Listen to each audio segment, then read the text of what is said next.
गौरी कवि रानू चिड़िया के साथ उसके घर के अंदर आ जाती है। रानू चिड़िया के घर से स्वादिष्ट दाल चावल की खुशबू आ रही थी। वाह रानो, खुशबू इतनी अच्छी है तो दाल चावल कितने स्वादिष्ट होंगे। जल्दी लाओ दाल चावल, अब मुझसे और इंतजार नहीं हो रहा। रानू चिड़िया रसोई में दाल चावल लेने चली जाती है। इस छोटी चिड़िया का घर कितना साफ और सुंदर है। काश ये घर मेरा होता। वैसे देख कर तो आऊं कि इस छोटी चिड़िया के पास कितना भोजन जमा है। ऐसे सोचकर गौरी कवि रानू चिड़िया के पीछे ही रसोई में पहुंच जाती है। रसोई में रानू चिड़िया ने बहुत ज्यादा मीठे फल और सूखा दाना जमा किया हुआ था। उसके अलावा एक बोरी भी पड़ी थी। रानू चिड़िया, इस बोरी में क्या है? इसमें गेहूं के सूखे दाने हैं, मैंने अलग से रखे हुए हैं। वाह रानो, तुम्हारे पास तो कितना भोजन जमा है। रानो, तुम इतना भोजन कैसे जमा कर लेती हो? बस गौरी बहन, मैं अपने घर के काम निपटा कर भोजन खोजने निकल जाती हूँ। मुश्किल समय का क्या पता कि कब आ जाए, इसलिए घर में भोजन जमा होना चाहिए। हाँ, तुम बिल्कुल ठीक कह रही हो। रानू चिड़िया गौरी कवि को दाल चावल देती है। गौरी कवि पेट भरकर दाल चावल खाती है और चिड़िया के घर से निकल आती है। रास्ते में गौरी कवि को दूर से आती एक लोमड़ी दिखाई देती है। गौरी कवि पेड़ की बड़ी शाख पर बैठ जाती है। लोमड़ी लोमड़ी, तुम कहाँ थी इतने दिनों से? बहुत दिनों बाद दिखी हो। मैं अपनी माँ वाले जंगल गई थी, क्योंकि माँ के पास बहुत सारे शिकार थे। मैंने और माँ ने मिलकर उन पक्षियों का शिकार किया, बड़ा मजा आया। एक शिकार तो हमारे जंगल में भी तुम्हारा इंतजार कर रहा है। अच्छा, कौन सा शिकार भला, मुझे भी बताओ। वो रानू चिड़िया, और कौन? उसने तो बिल्कुल तुम्हारी गुफा के सामने ही अपना घर बना रखा है। क्या सच में कवि, तू सच कह रही है? अगर ऐसा है तो फिर मैं उस रानू चिड़िया को छोड़ूंगी नहीं। हाँ लोमड़ी, जाकर जल्दी जल्दी खा जाओ उसे। वैसे गौरी, तुम्हें क्यों इतनी जल्दी है? आज मैं उस रानू चिड़िया के घर गई थी। उसने मुझे दाल चावल खिलाए और मैंने देखा उसकी रसोई में बहुत सारा अनाज और मीठे फल जमा है। तुझे मांस मिल जाएगा और मुझे उस चिड़िया के घर का सारा भोजन। वैसे गौरी, हम लोमड़ियाँ तो मशहूर हैं कि हम चालाक होती हैं, लेकिन अगर किसी को मक्कारी का अवार्ड मिलना चाहिए तो मैं वो तुम्हें ही दूंगी। लोमड़ी मौसी, अब तुम मुझे ये बातें सुनाना बंद करो और जल्दी जाओ उस चिड़िया का शिकार करो। फिर याद से मुझे बता देना। अच्छा कवि, ठीक है, अब मैं चलती हूँ। हाँ, मैं भी चलती हूँ। फिर दोनों कवि और लोमड़ी अपने अपने घरों की तरफ चली जाती हैं। मुझे एक अच्छा सा बर्तनों का सेट ले लेना चाहिए, मेरा पुराना सेट तो बहुत खराब हो गया है। रानो यही सोच रही थी कि रानो चिड़िया को बाहर से लोमड़ी की आवाज आती है। रानो चिड़िया बाहर जाती है। रानो चिड़िया, वैसे तुम्हारी तो बात ही अलग है। पूरे जंगल में किसी पक्षी की इतनी हिम्मत नहीं कि वो मुझसे बात भी करे, और तूने मेरी पहाड़ी के पास ही अपना घर बना लिया। लोमड़ी तुम, मुझे तो लगा कि अब तुम यहाँ नहीं रहती, इसलिए मैंने यहाँ घर बना लिया, लेकिन लगता है अब मुझे यहाँ से कहीं और जाना होगा। मैं कौन सा तुम्हें कोई नुकसान पहुँचा सकती हूँ, लेकिन जब तक तुम अपने घर में हो, मुझे जैसे ही मौका मिलेगा तुम्हें छोड़ूंगी नहीं। लोमड़ी हंसने लग जाती है। रानू चिड़िया डर जाती है। चालाक लोमड़ी, तुम मेरा शिकार कभी नहीं कर पाओगी। ऐसा कहकर रानू चिड़िया घर के अंदर चली जाती है। ये चिड़िया कितनी मोटी ताजी है, बड़ा मजा आएगा इसे खाने में। लोमड़ी अपनी गुफा में चली जाती है। ऐ ऊपर वाले, अब मैं क्या करूं? मुझे तो लगा था कि लोमड़ी अब यहाँ नहीं रहती, लेकिन लोमड़ी तो वापस आ गई। मैंने कितनी मेहनत से अपना ये घर बनाया था। लगता है अब मुझे यहाँ से जाना होगा। रानू चिड़िया यही सोच रही थी कि रानू चिड़िया को मिठू तोते की कॉल आती है। कैसी हैं आप रानो बहन? मैं अच्छी हूँ तोते भैया, सब ठीक तो है? रानो, मैंने तुम्हें इसलिए कॉल की है कि अब तुम कुछ दिन घर से बाहर मत निकलना। क्यों तोते भैया, ऐसा क्या हुआ है? रानो, जंगल में शिकारी घुसा हुआ है। उसने जगह जगह जाल लगा रखे हैं। हमारा जंगल में घूमना खतरे से खाली नहीं है, इसलिए आप घर में ही रहो। तोते भैया, आपका बहुत बहुत धन्यवाद जो आपने मुझे बता दिया। अब मैं घर में ही रहूंगी। ऐसे ही 2 दिन गुजर जाते हैं। पता नहीं लोमड़ी मौसी ने रानो चिड़िया का शिकार किया या नहीं, मैं खुद ही देख कर। ये रानू चिड़िया तो घर से बाहर नहीं निकल रही। गौरी से पूछ कर आती हूँ कि अब आगे क्या करें। लोमड़ी अपनी गुफा से निकल जाती है और जंगल की तरफ जाने लगती है। लोमड़ी जब बड़े पेड़ के नीचे से गुजरती है तो लोमड़ी का पाँव जाल में फंस जाता है और वो शिकारी के जाल में फंस जाती है। सामने से गौरी कभी उड़ती हुई आ रही थी। गौरी, तुम बिल्कुल ठीक समय पर आई हो। जल्दी से मुझे इस जाल से निकालो, इससे पहले कि शिकारी आ जाए। क्या शिकारी? अगर शिकारी आ गया तो वो मुझे भी पकड़ लेगा। मैं तो जा रही हूँ, माफ करना लोमड़ी मौसी। गौरी कभी वहां से भाग जाती है। मैं 2 दिन से घर में ही हूँ, आज एक बार जाकर जंगल का चक्कर लगाती हूँ। रानू चिड़िया घर से निकलती है। रानू चिड़िया लोमड़ी को जाल में फंसा हुआ देख लेती है। रानू, प्लीज मेरी मदद करो, वरना शिकारी आ जाएगा। मेरी मदद करो। लोमड़ी मौसी, तुम चिंता नहीं करो, रुको मैं घर से चाकू लेकर आती हूँ। रानू चिड़िया जल्दी से घर जाती है और चाकू ले आती है। रानू चिड़िया चाकू से सारा जाल काट देती है। रानू चिड़िया, तुम्हारा बहुत बहुत धन्यवाद।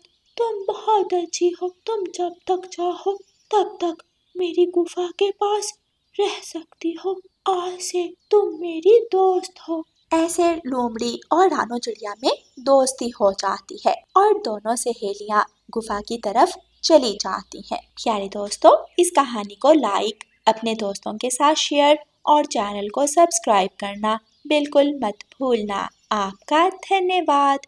सागर वाले जंगल में एक रानू चिड़िया अपनी छोटी सी बेटी गुड़िया के साथ रहती थी। रानू चिड़िया बहुत ही मेहनती और अच्छे मन की चिड़िया थी। उसकी बेटी गुड़िया भी अपनी माँ की तरह अच्छी और सच्ची थी। माँ और बेटी ने अपने घर के आंगन में एक लाल टमाटर का छोटा सा पौधा लगाया हुआ था, जिसकी वो दोनों बहुत रक्षा करती थी। बेटी गुड़िया, मैं दाना लेने जा रही हूँ। अगर अभी ना गई तो बाद में भोजन ढूंढना मुश्किल हो जाएगा। आप ऐसा करें, अपने घर में जाकर मटका उठाएं और नदी से पानी ले आएं और इस पौधे को खूब सारा पानी पिलाएं। मम्मा, मैंने अभी थोड़ी देर पहले ही इस पौधे को पानी पिलाया है। मुझे पता है बेटी, लेकिन जैसे हम पक्षियों को थोड़ी थोड़ी देर बाद पानी की ज़रूरत होती है, ऐसे ही पौधों को भी साथ साथ पानी देते रहना चाहिए। ठीक है मम्मा, आप दाना लेने जाएं और मैं अभी नदी से पानी लेकर आती हूँ। फिर रानू चिड़िया उड़ती है और भोजन की तलाश में चली जाती है। रानू चिड़िया की बेटी गुड़िया अपने घर में जाकर मटका उठाती है और पानी लेने चली जाती है। गुड़िया नदी से मटके में पानी भरती है। नदी पर गौरी कवि का बेटा जग्गू कौवा भी आ जाता है। कैसे हो जग्गू भैया? मैं तो ठीक हूँ। मैं तुमसे पूछने आया था कि तुम्हारे टमाटर के पौधे पर टमाटर कब लगेंगे। मम्मा ने बताया है कि कुछ ही दिनों में मेरे प्यारे टमाटर के पौधे पर लाल लाल टमाटर लग जाएंगे और मैं मज़े मज़े से अपने टमाटर खाऊंगी। अच्छा गुड़िया, तुम ऐसा करो, अपना टमाटर का पौधा मुझे दे दो और तुम नया पौधा लगा लेना। नहीं जग्गू भैया, मम्मा टमाटर के पौधे का बीज लाई, फिर मैंने और मम्मा ने मिलकर बीज को पानी दिया, उसका खूब सारा ख्याल रखा, फिर बीज से छोटा सा पौधा निकला। हमने अपने पौधे की खूब रक्षा की। अब वो टमाटर का पौधा मेरे दोस्तों की तरह है। मैं उससे अपनी सारी बातें करती हूँ। पागल गुड़िया, पौधे बातें नहीं करते। मुझे पता है जग्गू भैया, लेकिन अगर मैं अपने पौधे का प्यार करूँगी, उसकी रक्षा करूँगी, तो वो भी मुझे बदले में मज़े मज़े के लाल लाल टमाटर देगा। अगर आपको भी टमाटर पसंद है तो आप भी टमाटर का बीज लगाओ और उनसे पौधा उगाओ। देखना आपको बहुत अच्छा लगेगा। इतनी मेहनत कौन करे, मुझसे नहीं होती इतनी मेहनत। मैं अपने पापा से कहूँगा और वो मुझे टमाटर खाने को ला देंगे। ठीक है, जैसे आपकी मर्जी। गुड़िया अपना मटका उठाती है और अपने घर की तरफ उड़ती है। जग्गू कौवा भी जल्दी जल्दी से अपने घर की तरफ उड़ता है। मम्मा मम्मा, उस गुड़िया का टमाटर का पौधा अब बड़ा हो गया है और उस पर कुछ ही दिनों में अब मजे के टमाटर लगेंगे। मुझे वो टमाटर खाने हैं। मुझे गुड़िया का टमाटर का पौधा ला कर दे। कालू जी देखे ना, हमारा बेटा कितनी जिद कर रहा है। करते हैं इसकी जिद पूरी। तुम चिंता मत करो गौरी, मैं रात को वो पौधा उखाड़ कर ले आऊंगा। लेकिन चिड़िया को शक तो नहीं हो जाएगा? मैं उसके पौधे की जगह नीम का पौधा लगा दूंगा, उसे शक भी नहीं होगा। फिर चिड़िया खाएगी कड़वे नीम और हमारा परिवार खाएगा लाल लाल मजेदार टमाटर। मेरे प्यारे पापा, मुझे पता था मेरे पापा मेरे लिए कुछ भी कर सकते हैं। रात हो जाती है। कालू कौवा एक जगह से एक नीम का पौधा उखाड़ता है और रानो चिड़िया के घर की तरफ जाता है। कालू कौवा टमाटर का पौधा वहां से उखाड़ता है और उसकी जगह कड़वे नीम का पौधा लगा देता है और चुपके से वो टमाटर का पौधा उठाकर अपने घर की तरफ उड़ जाता है और अपने आंगन में जाकर वो पौधा लगा देता है। सुबह जग्गू कौवा टमाटर का पौधा देखकर बहुत खुश था। वाह, मेरे पापा मेरे लिए टमाटर का पौधा चुरा लाए। मेरे पापा को चोरी में कोई नहीं पकड़ सकता। बस थोड़े ही दिनों में इस पर टमाटर लग जाएंगे और मेरा बेटा मजे मजे से टमाटर खाए। उधर गुड़िया नीम के पौधे को टमाटर का पौधा समझकर पानी दे रही थी, क्योंकि वो दोनों एक जैसे दिखाई देते थे। मम्मा, कल जब मैं नदी पर गई तो जग्गू कौवे ने मुझसे कहा कि मैं अपना टमाटर का पौधा उसे दे दूं। मैंने उसे कहा कि वो नया पौधा उगाए, तो आगे से जग्गू ने कहा कि मैं क्यों इतनी मेहनत करूं। जैसा बाप वैसा बेटा, दोनों ने कभी मेहनत नहीं की, हमेशा चोरी करके खाने में उन्हें मजा आता है, लेकिन चोरी का अंजाम कभी अच्छा नहीं होता। ऐसे ही कुछ दिन गुजर जाते हैं। एक दिन जब गुड़िया अपने पौधे के पास जाती है तो उस नीम के छोटे से पौधे पर फल लगा हुआ था। मुझे तो ये कहीं से भी टमाटर नहीं लग रहा, मैं अभी मम्मा को बुलाती हूँ। गुड़िया जल्दी से अपने घर जाती है और अपनी मम्मा को बुलाकर लाती है। हाँ गुड़िया बेटी, ये टमाटर नहीं बल्कि नीम का फल है। लेकिन ऐसा कैसे हो सकता है? हमने तो टमाटर का पौधा उगाया था। शायद मुझसे ही कोई गलती हो गई थी। मैं शायद नीम के पौधे को टमाटर का पौधा समझ कर ले आई। मुझे माफ करना मेरी बेटी। गुड़िया बहुत उदास हो जाती है। वो उदास होकर झरने के पास जाकर बैठ जाती है और रोने लग जाती है। तभी झरने के अंदर से एक तेज रोशनी निकलती है और वहां पर परी आ जाती है। गुड़िया परी को देखकर हैरान हो जाती है। क्या आप परी आंटी हो जो सबकी इच्छा पूरी करती है? हाँ नन्ही चिड़िया, मैं परी हूँ। मैं सच्चे और मन के अच्छे पक्षियों की मदद करती हूँ। मुझे पता है कि आप क्यों रो रही हो। आपका टमाटर का पौधा उन दुष्ट कौवों ने चुराया है, लेकिन आप चिंता मत करो, मैं उन्हें उनके बुरे कर्मों की सजा दूंगी।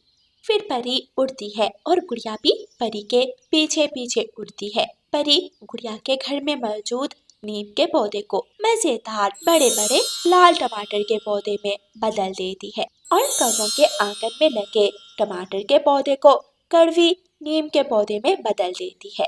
मेरा काम पूरा हुआ। अच्छी नन्ही चिड़िया, आप अपनी मेहनत का फल खाओ। परी वहां से गायब हो जाती है।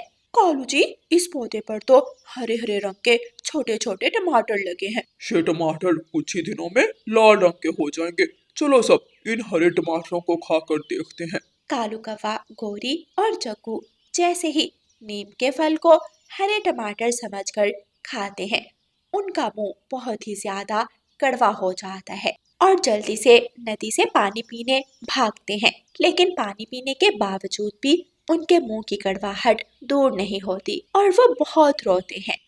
और उधर गुड़िया और उसकी मम्मा रानू चिड़िया मजे ले लेकर लाल लाल मीठे मीठे टमाटर खाती है। इस तरह कौवों को उनकी चोरी की सजा मिलती है और रानू और उसकी बेटी गुड़िया को उनकी सच्चाई का सिला मिलता है। प्यारे दोस्तों, इस कहानी को लाइक, अपने दोस्तों के साथ शेयर और चैनल को सब्सक्राइब करना बिल्कुल मत भूलना। आपका धन्यवाद।